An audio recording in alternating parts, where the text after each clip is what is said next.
Hello besties and welcome to yet another video about Baal. So if you've been following me for the past month or so, you've seen that I've made a lot of theory videos about her.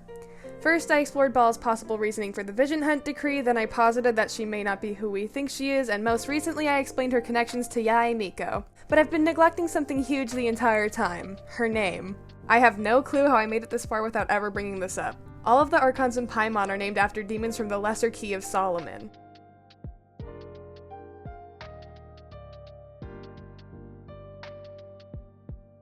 For now, let's ignore how incredibly suspicious it is that Paimon's name follows the same pattern of the Archons and focus on Baal. I'm sure I'll come back to that in the future. There are 72 demons in the Ars Goetia, which is the part of the Lesser Key of Solomon that all of the demon names come from. Putting Baal aside momentarily, I think that number will show up in Genshin at some point later.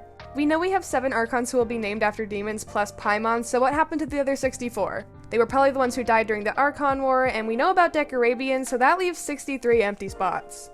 But let's get back to Baal. Baal is the first demon listed in the Ars Goetia, so I think it's weird that one of the younger Archons gets that name. I guess that's fitting for the god of eternity, but it doesn't really add up if you were to look at it on a timeline. Baal is one of the kings of hell and appears with 3 heads. Baal has also been depicted as a deity of fertility, weather, rain, wind, lightning, seasons, war, and sailors. Outside of fertility and seasons, the rest of those sound like they could apply to our Baal in Genshin. All of the weather-related ones make sense given that they have to do with storms, and while Decarabian was the god of storms, Inazuma is surrounded by a perpetual storm, so maybe Baal picked up that title when Decarabian died. War makes sense given her attitude, and sailors make sense because of how Inazuma is set up geographically. Like I said in my video about Yae, names are really important in Genshin. They can hint at a character's entire story arc if you interpret it right. Last time I explained that Yae's name means doubled shrine maiden, meaning that she could potentially be more than just a shrine maiden. Although no one in Genshin really refers to the Archons by their true names taken from the Ars Goetia, that's no reason to ignore them altogether. For example, Paimon is also named after a demon from the Lesser Key of Solomon, and although the parallels aren't obvious, they're still kinda there. Paimon is also a king of hell who has the power to answer all questions. To me, that sounds a lot like our Paimon. She somehow knows everything about Teyvat, despite no one really knowing who or what she is. So we can assume the same thing is true about Baal in Demonology and Baal in Genshin. We can take what we know about Baal outside of the game and translate it to what we know about Baal in the game. In Demonology, Baal's most significant powers are invisibility and gaining the favor of others. I'm not entirely sure what that last part means though. I don't know if that means Baal is just overly charismatic and good at persuading people, or if he can literally just hypnotize people and force them to do what he wants. Baal is able to become invisible, but can also make other people become invisible too. The demon appears with 3 heads and can appear in a variety of forms. As a deity in Semitic religion, Baal is the same person as Hadad, another fertility and storm god. So on the surface, it doesn't sound like Genshin's Baal is very similar to her real-world religious counterpart. But if my other theories about Baal not exactly being Baal are correct, then it makes a lot more sense. I theorize that Baal isn't just one person but 2, the Raiden Shogun and Yae Miko. That's an identical situation to Baal in Semitic religion, and very similar to Baal having multiple heads in the Ars Goetia. I saw a comment from someone not too long ago where they theorized that Yae, the Raiden Shogun, and Sarah are all forms of the Electro Archon. Yae represents the past, the Shogun represents the present, and Sarah represents the future, all 3 parts of eternity. I can't find the original comment, but if they're watching this right now, I know you also tweeted it at me, so please feel free to DM me or tweet at me again so I can credit you in the description. I think that's a really good way to look at it. I'm not sure if I believe Sarah will be the next Electro Archon because I doubt the Raiden Shogun will give up her title even when her Gnosis is inevitably taken, but I really like the thought. But to match Baal from Demonology, we would need a 3rd person to represent the Electro Archon, so who knows, maybe they're right about Sarah.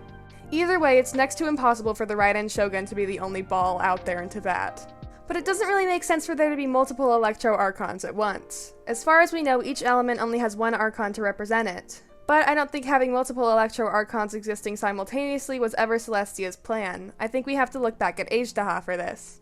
It's been a while since most of us played Zhongli's second story quest because 1.5 came out forever ago, so I'll quickly recap what happened there by quoting from the Genshin wiki.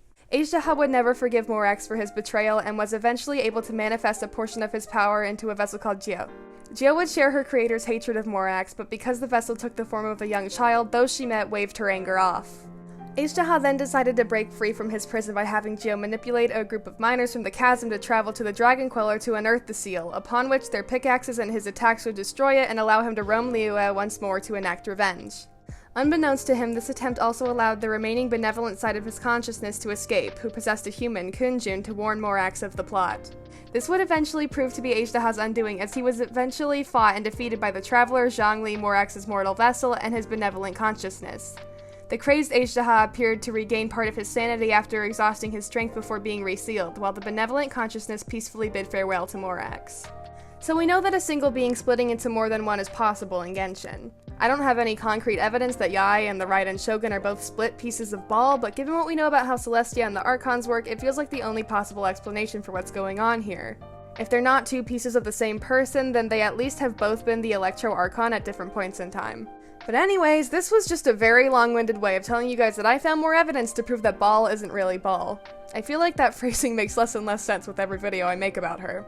We have a little over 2 weeks until 2.1 comes out, and I'm pretty sure that the last parts of Inazuma's Archon quests come out with it. I hope everything I've said about Baal ends up being true, because I feel like I'll look really stupid if it's all wrong. But either way, I've had a good time making these videos. This may end up actually being my last video about Baal, because when the next Archon quests come out, I assume we'll be getting confirmation on her identity, so another theory would just be unnecessary. But don't worry, I'll be making Genshin theories for a long time. I totally plan on becoming the MatPat of this franchise. I have a lot of other thoughts on characters and pieces of lore unrelated to Baal, so when I eventually run out of content for her, I'll totally get to those. Thank you so much for watching, good luck to those of you still pulling for Yoimiya and Seiyu, and I'll see you next time!